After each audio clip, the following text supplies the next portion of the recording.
Okay, so welcome to our next instalment of Inside London Scottish, and I'm delighted to be joined by Ollie Grove. Ollie, since we last met, the last time we actually did an interview, you were telling us about what was going to happen. You were off on your trip to India just at the end of the season. Did that trip take place, and also what happened if it did take place? How was it? It was, it was pretty eye-opening experience, to be honest. We didn't really know what we were in for when we were going. We were going into it with our eyes closed a bit. But yeah, we hopefully made a bit of a difference, and when we came back we found out that the team that we coached and helped out in the school won their first tournament, so we were pretty chuffed for those guys, and it was a very rewarding experience, really. Now, David Howells was due to go with you, but he had to pull out, didn't he, because he had to have an operation, I think. So that must have been a bit of a team change at the end there. What happened as a result of that? Yeah, Dave, unfortunately, his operation got delayed by a few weeks, so couldn't make it. But I had the pleasant company of Josh Brown for the 10-day trip. How well prepared was he for that? It was staggeringly, he actually got himself organised pretty quick. But when you walk around the streets of Calcutta with a 6'6" ginger guy, it doesn't really, you get a few stares, to be honest. I mean, there aren't many, aren't many people over there looking like him. So he was a bit of a, sight for those guys over there, to be honest. Bit of a tourist attraction almost. Yeah, honestly, he got a lot of looks, to be honest. I got completely ignored when I was walking with him, which was good.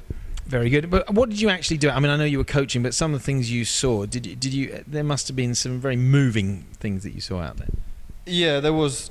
Especially we went one night around the slums and around the railway station where a lot of the homeless people live, and the kids and stuff, and that was on our last night, and it was amazing to see, the kids from who they're picking up, and we saw the kids at the schools that are kind of 17, 18 now and have been through the programme for maybe 10 years or more, and the difference in those kids and how their lives have changed, and it was amazing. The job they've done is, it's incredible. It really is amazing. Seeing the kids now, they're full of beans, the happiest kids you could imagine. Really intelligent. I mean, and actually pretty good at rugby as well. We were pretty impressed with their standard, and we even joined in a bit, and they were running circles around us, to be honest, for a lot of it.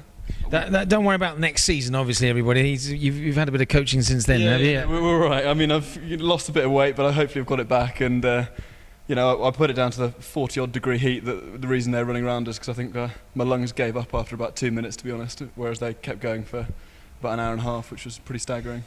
And you mentioned it was sort of life-changing. I mean, has it made you look at things differently and review, your life here and what you've got, as it were, and the way in which we sometimes live in a bit of a material world? Yeah, absolutely.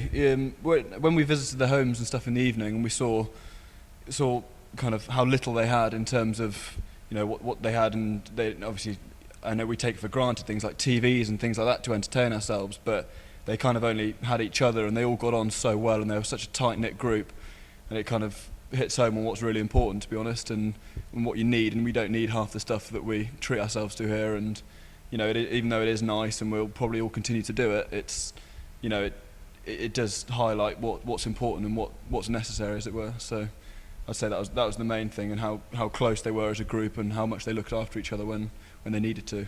And is it something you're going to try and do more of, do you think? Yeah, absolutely, definitely. Yeah, the kids were great. They actually, believe it or not, they actually have Facebook as well. Some of them, they have a computer at the school, and they all set up a Facebook page. So they message us every now and then and try and get hold of us, and they keep asking us when we're going to come back. So we're hopefully, fingers crossed, we can get out there at the next available opportunity. But it'll realistically probably be at the end of the season, to be honest. And hopefully you'll keep them up to date with the results and how the season's going. They're all rugby fanatics, honestly. They absolutely love it. They were trying to watch highlights reels on YouTube and all this kind of stuff, and trying to get kit offers and everything. And Josh actually gave a little kid a pair of rugby shorts, which I think 4 of them could have fitted in, and they all just absolutely loved them. And I didn't think he took them off for a week. So no, they do. They, believe it or not, they follow us pretty closely, and I know they'll watch this, because they'll find it on the London Scottish website now. They're avid fans, so they'll be pretty chuffed, if we go back there. Brilliant. Now look, just turning towards the pre-season training, how's it going? How are the legs? They're still attached to me, believe it or not. They've kind of set us a lot of running. 8 o'clock Monday starts pretty tough, and then the night sessions, as I said, the amount of running we've been doing is pretty heavy.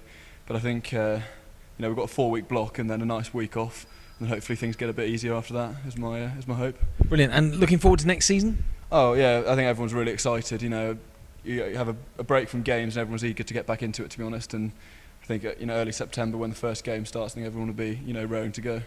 Brilliant. Well, look, I know we've got a lot of new signings in the club as well, and that for you as a player, I guess that's good and bad. It's good for competition, but you want to make sure it makes you step up your own training patterns, I guess, does it? Yeah, absolutely. I mean, you always want to be part of a stronger side. Everyone wants to improve and move up the league together, and there's also having more competition improves you as a player. You train better, and hopefully you play better. And as a young player, the more competition I have, hopefully the better it makes me perform and train. So I think it's exactly what everyone needs here is more competition, and I think it will push everyone on to hopefully a better level of rugby. And it looks like we are going to the next level now, doesn't it? I mean, last season was about consolidation in the sort of championship, and now looking to take another step forward. And I think it's going to be a very exciting season. I don't know what you think. Yeah, I think I'd say we're probably underdogs a little bit. After last season finishing in the bottom four, this year I think we've made a lot of really strong signings. Some really good players have come in, and I think we'll really push on as a squad, and maybe surprise a few people. Brilliant. Well, look, fantastic what you did out in India, even taking out a bloke who got recognised by everybody in the street, or stopped in the street, and managed to keep you out of the limelight. But thanks very much for joining us today, and I think you've probably got another running session this evening to go to, so I'll let you get onto that. Yeah, I look forward to that. That'll be brilliant.